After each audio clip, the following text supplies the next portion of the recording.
Hello guys, welcome back to Loggery. I hope all of you are doing great, all of you are fine and safe. तो एक exam जिसकी बहुत ज़्यादा request आ रही थी कि we need an updated video please कर दो is about CUET 5 years law entrance exam. तो आज हम डिस्कस करेंगे how to prepare for CUET 5 years law entrance exam any time from zero.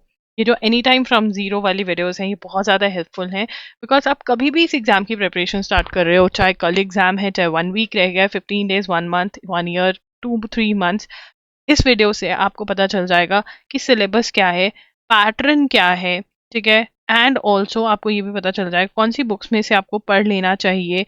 And you will also have a strategy कि कहाँ से start करना चाहिए, क्या स्ट्रैटेजीज आप फॉलो कर सकते हैं to clear this exam and to get admission in your dream law school. चलिए स्टार्ट करते हैं आज का सेशन। फर्स्ट एंड फॉरमोस्ट, इस एग्जाम के थ्रू, CUET के थ्रू, आप बहुत सारी यूनिवर्सिटीज़ में एडमिशन ले सकते हैं। जब मैं लॉ की बात करती हूँ तो दो मोस्ट इंपॉर्टेंट यूनिवर्सिटीज़ जिसके दरवाजे आपके लिए खुल जाते हैं वो है university of Allahabad and Banaras Hindu university. That is 5 years law course इनका जो है।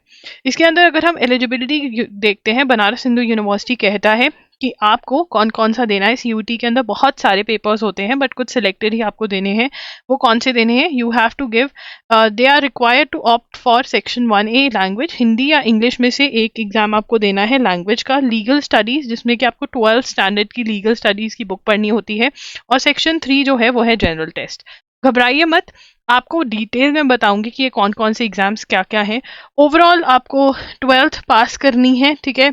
और उसके बाद अगर हम आगे चले तो यहाँ पर कंबाइंड स्कोर लिया जाएगा और प्रिपेयर होगी लिस्ट। अब यहाँ पर जो स्कोर लिया जाता है वो कुछ ऐसा है, 50% ऑफ लैंग्वेज लिया जाएगा, उसको प्लस कर दिया जाएगा लीगल स्टडीज़ के मार्क्स के साथ, और प्लस कर दिया जाएगा जनरल टेस्ट के साथ, और फिर आपका स्कोर जो है वो निकाला जाएगा। राइट, तो ये आपका रहता है, ऐसे मेरिट जो है लिस्ट बनती है फॉर BHU, ठीक है। अगर हम इलाहाबाद यूनिवर्सिटी की बात करें तो यहाँ पर जो आपका बनता है वो सभी एग्जाम्स के जो स्कोर्स हैं वो कंसिडर करते हैं, प्लस प्लस प्लस प्लस जितने भी एग्जाम्स का है। यहाँ पर जैसे इंग्लिश का 50% नहीं, यहाँ पर पूरा पूरा लिया जाता है, ठीक है। अब एग्जाम के बारे में देख लेते हैं। कंप्यूटर बेस्ड टेस्ट होता है। इफ़ यू वांट कि लॉगरी इस बार आपके लिए मॉक टेस्ट लॉन्च करे तो you have to comment down below. हमारे जो मॉक टेस्ट है वो loggery.in पर अवेलेबल है। अभी हमारे पास स्लैट, MHCT और भी बहुत सारे एग्जाम्स के हैं, वो आप चेकआउट कर सकते हैं loggery.in पर। अगर CUET UG के मॉक टेस्ट चाहिए then you have to comment down below. MCQs जो हैं, questions, objective type questions, MCQ type के क्वेश्चंस आते हैं, ठीक है। एंड यहाँ पर डोमेन सब्जेक्ट जो आपका है वो है लीगल स्टडीज, जिसके अंदर आपको 12th की NCERT पढ़नी रहती है, ठीक है।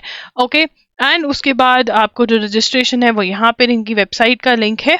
एंड यस, उसके बाद आगे चलेंगे। यहाँ पर जो आपकी लैंग्वेज है जिसमें से आप इंग्लिश या हिंदी चूज कर सकते हो अगर आप 5 years लॉ के लिए एलिजिबल होना चाहते हो, तो 40 questions to be attempted out of 50। तो यहाँ पे चॉइस है कि 40 क्वेश्चंस ही आपको अटेम्प्ट करने हैं 50 में से, ठीक है। उसके बाद आपका आता है section 2, that is domain. Domain subject legal studies है आपका, और लीगल स्टडीज के अंदर जो है अगर आपके 45 क्वेश्चंस आते हैं तो 35 अटेम्प्ट करने हैं, 50 क्वेश्चंस आते हैं तो 40 अटेम्प्ट करने हैं, ठीक है। जनरल टेस्ट में 50 questions to be attempted out of 60, तो ये आपका रहता है, ठीक है। उसके बाद मार्किंग स्कीम में +5 होता है अगर करेक्ट आंसर है, -1 होता है अगर रॉन्ग है।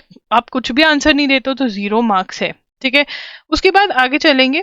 Eligibility criteria, there is no age limit, कोई एज लिमिट नहीं है इस एग्जाम के लिए।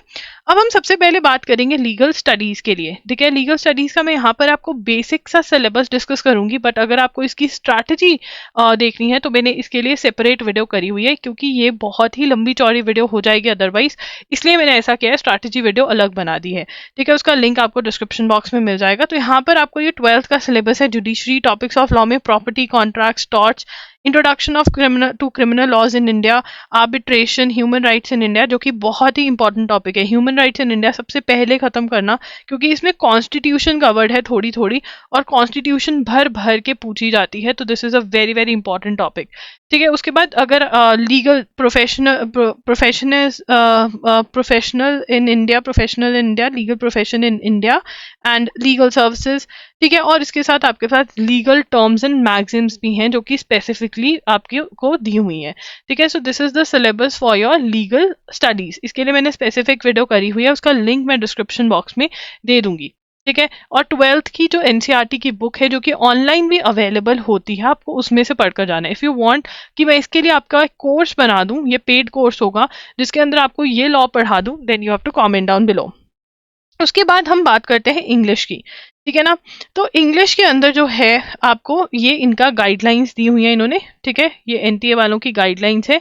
अगर हम सिलेबस निकालते हैं after seeing the guidelines and analysing the PYQs, ठीक है, पीवाईक्यूज एनालाइज करें अगर हम, तो स्पॉटिंग एरर्स, ग्रामर के अंदर subject verb agreement, tenses, prepositions, active voice, direct indirect, ये सारे आपको करने हैं। Figures of speech, jumble sentences, Latin terms, correct spelling, transformation of sentences, one word substitution, idioms, phrases, synonym, antonyms. Yes, this is the syllabus.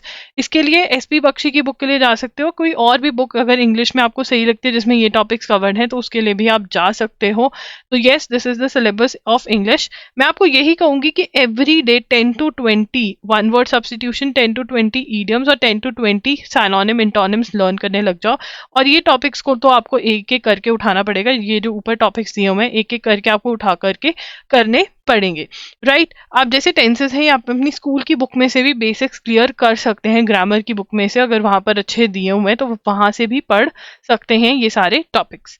उसके बाद आता है general test, ठीक है। जनरल टेस्ट जो है, देखो जनरल टेस्ट जो है, जनरल टेस्ट के अंदर और सारे सेक्शंस हैं आगे। जनरल टेस्ट के अंदर लॉजिकल है, मैथ्स है, करंट अफेयर्स है और स्टैटिक जीके है।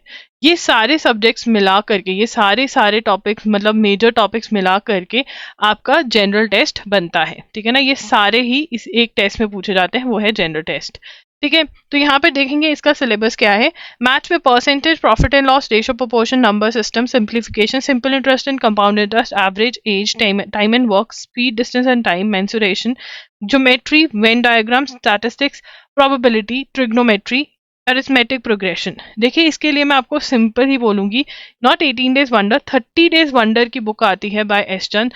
वो जो बुक है अगर आप वो सॉल्व कर लेते हैं तो आप बहुत आराम से जो है मैथ्स के क्वेश्चन सॉल्व कर पाएंगे एग्जाम में, ठीक है। इजी वाली साइड के क्वेश्चन ज्यादा आपको दिखेंगे यहाँ पर इस वाले एग्जाम के अंदर। तो यस, मैथ्स आपको सॉल्व करना है 30 डेज वंडर बाय एस चंद में से। लॉजिकल रीजनिंग की अगर हम बात करें तो यहाँ पे series completion, analogy, coding, decoding, blood relations, puzzle test, direction sense test, number ranking and sequence, odd one out, classification, clocks in calendar, statement conclusion, ये आपको लेनी है verbal and non verbal reasoning की book, verbal and non verbal reasoning की book by RS Agarwal.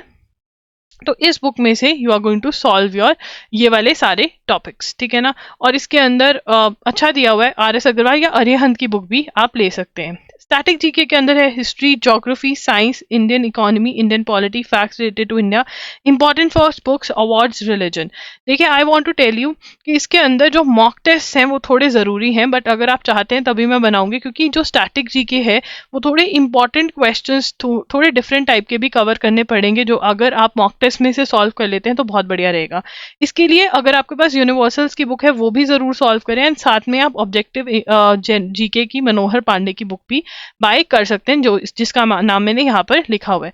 Current affairs minimum कम से कम नवंबर से मई तक के करंट अफेयर्स तो आप कवर करके ही जाइए। अगर जून से पढ़ रहे हैं तो बहुत ही बढ़िया बात है, ठीक है ना। तो ये करंट अफेयर्स है, उसके लिए आप एजुगिरी का यूट्यूब चैनल फॉलो कर सकते हैं करंट अफेयर्स का, और loggery.in पर हम लेक्चर्स प्रोवाइड करते हैं, वो भी आप उनके लिए भी जा सकते हैं, जिसमें कंपाइलेशंस होती हैं, क्लासेस होती हैं, वो भी आप करंट अफेयर्स के लिए कर सकते हैं, ठीक है। अब इस एग्जाम की प्रिपरेशन कैसे करनी चाहिए, टाइम मैनेजमेंट या फिर स्ट्रैटेजी जिसको मैं कहूंगी वो क्या रहनी चाहिए।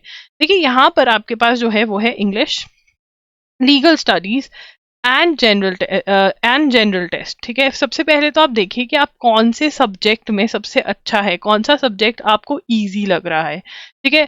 अगर आपको इंग्लिश या लीगल में से कुछ इजी लग रहा है तो मैं कहूँगी पहले इन दोनों में से कोई एक चीज़ उठाकर कर दीजिए और फिर दूसरी पे वो, and then you come over to general test, जिसके अंदर मैं आपको कहूँगी मैथ्स और लॉजिकल को सबसे ज़्यादा प्रायोरिटी दीजिए, एंड मैथ्स और लॉजिकल के बाद फिर आप जीके और static GK current affairs, static GK और करंट अफेयर्स पे आए। This would be the best strategy, and try करें कि जीके और करंट अफेयर्स में इंपॉर्टेंट पोर्शंस जो हैं वो कवर करके जाएं, जो मैं आपको कवर करवा सकती हूँ थ्रू माई मॉक टेस्ट, तो अगर मॉक टेस्ट चाहिए तो कारण तो ज़रूर कमेंट करके बता देना। This is what your strategy should be. ठीक है, इंग्लिश के लिए बुक बता दी है, लीगल के लिए भी बता दी है, तो this is what you have to do. And कोई भी अगर डाउट है तो आप कमेंट सेक्शन में मेरे से पूछ सकते हैं। एंड या that's it, I hope this video helps. Legal की जो वीडियो है वो ज़रूर देख लेना, क्योंकि उसके अंदर मैंने आपको इंपॉर्टेंट टॉपिक्स भी बताए हैं। अगर आप इंग्लिश और जनरल टेस्ट की भी ऐसी वीडियो चाहते हो जिसके अंदर मैं टॉपिक्स भी बता दूँ कौन से इंपॉर्टेंट है, then comment down below. That's it, Loggery signing off. I'll see you super soon. Bye and take care.